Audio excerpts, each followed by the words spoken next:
A few years ago, I was chatting to a colleague and he suddenly came out with a rather bizarre statement. He said to me, "Do you know what? I've just found my voice." And I said to him, "But you've been doing it for 10 years plus. What do you mean?" And he said, "Suddenly I don't have to think too hard about doing my voiceovers. I can just do it. I've discovered just recently that I can just kind of slip into it without overthinking the performance or anything like that." And it got me thinking. I think trying to find your voice is a really important process in your voiceover journey. And there are some steps you can take. Here they are. The first port of call is to take a listen to other people, particularly to other voiceover artists and other voice actors. And you'll have your favourites and those you're not so keen on. And to go through this exercise isn't to copy off what they do, but to pick up some clues as to what they do and how they do it. So if you hear a certain person delivering a commercial in a particular way, listen out for the pauses, listen out for the drama, the energy level, the whole general pacing and atmosphere that they're producing, and make some notes on it and just think, well, I'm going to give that a go. So it's taking somebody else's voice, not trying to be like them, but trying to pick up on their good points and maybe even note down their bad points as well. What don't you like about that voice? And then don't mimic it, but pick up on some of the ideas and the tones and the flavours, the colours, if you like, of that voice, and see if it works with your own voice. The next thing is to identify your own strengths and interests, really. So what do you like doing? What sort of voiceover can you see yourself doing? Could you perhaps be interested in doing children's audiobooks, or maybe it's a commercial? And what sort of commercials? Would you be better doing a soft chocolate commercial, or would you be better doing something a bit more upbeat or really lively? What are you like as a person, and can you bring that to your voice? And write them down. Write your strengths and interests down and the areas you'd like to be involved with. Would you like to do audiobooks generally, or would you prefer to do business stuff or medical documentaries, or perhaps you want to be the next David Attenborough or whatever? And it's a good exercise to go through, I think, because it allows you the chance to sort of just work through what you like and what you think you might be good at doing. Now, you might not be good at doing those things, but it's certainly a great exercise in the early stages to just identify the areas you would be interested in. Once you've identified your areas of interest, then just practice, the dreaded P word. Just do some practice. You don't have to record at this stage, but just practice reading out loud. And I think the key is the reading out loud. Don't read it in your head, but pick up a magazine or have a look at something online and maybe take a book and just read a couple of passages out of it and listen to your inner voice and think, well, you know, what am I sounding like to myself? And if I've said I want to do children's audiobooks and I've picked up a children's book, am I doing it correctly to me? And then you're on to the next stage.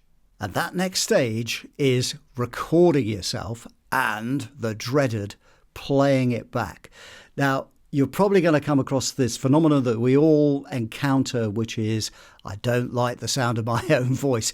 But it's an occupational hazard and you've got to learn to not love it in a narcissistic way, but appreciate your voice for what it sounds like. So take the areas you've identified and the scripts you want to practice and record them. Even if you just record on your phone or something, or on your laptop or your iPad or whatever, you don't have to have good quality at this point. You will eventually, but at this point you don't.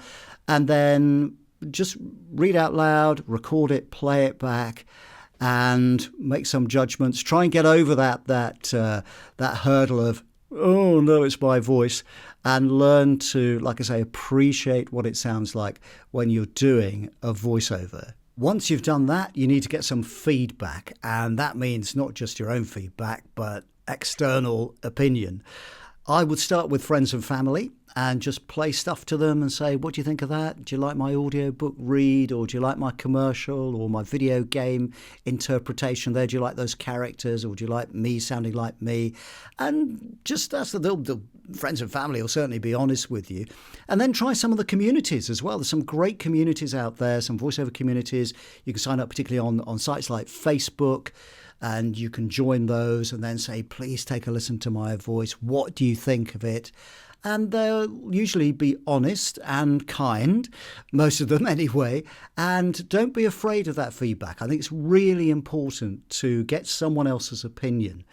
You could even use a coach if you are at that stage. But I think even before you get to that point, getting feedback from those in the voiceover community, and certainly friends and family, will be really useful. Your next port of call is to embrace versatility. So you've probably up to this point stuck to a fairly safe area. So you've done the areas, the strengths and interests, which I suggest you start with. But now it's time to just push yourself out of that comfort zone a little bit and to try something new, do something different. So try a few different voice characters if you want to, or try, if you're a slow talker, for example, try talking much quicker, and vice versa. Just push yourself in different directions. Don't be afraid. You've got nothing to lose.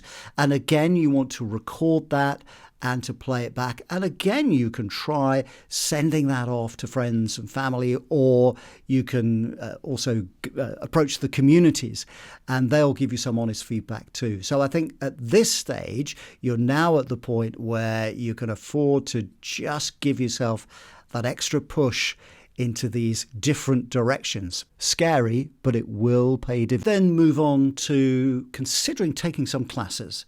So you could take some voiceover classes with a coach.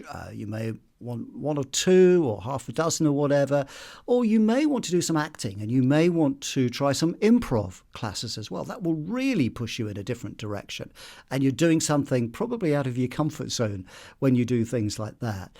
And classes can really benefit, I think, and the work of a good vocal coach or voiceover coach can really help shape your voice and push you in a certain direction. You'll still have your own mind, of course. They won't be saying, this is what I think you're suitable for, full stop. But they will be giving you some ideas and helping you to improve your vocal technique, to improve your voiceovers generally. And then for the future, you're talking about recording a show reel, getting some demos together, voice reel and so on, and all that's to come. But your voiceover journey is exactly that. It's different staging posts. And I myself have taken ages to find my voice. If I listen back to early stuff that I did, I was really trying to be Mr. Voiceover Man, talking with a deep voice and so on. And eventually the penny dropped and I thought, well, I don't need to do that because that's not what I sound like. I sound like this. And so I try and be as natural as possible because I know that's what I'm selling. But when you're starting out, you're thrashing around, you don't know what your voice sounds like to other people. And so learning what it does sound like and learning what you can do, what your limits are, what your strengths are, what your weaknesses are, how to achieve a certain sound, that is this long journey that you're going on. Doesn't mean you can't get any work in that time. You certainly can. But it is a voyage of discovery in finding your voice.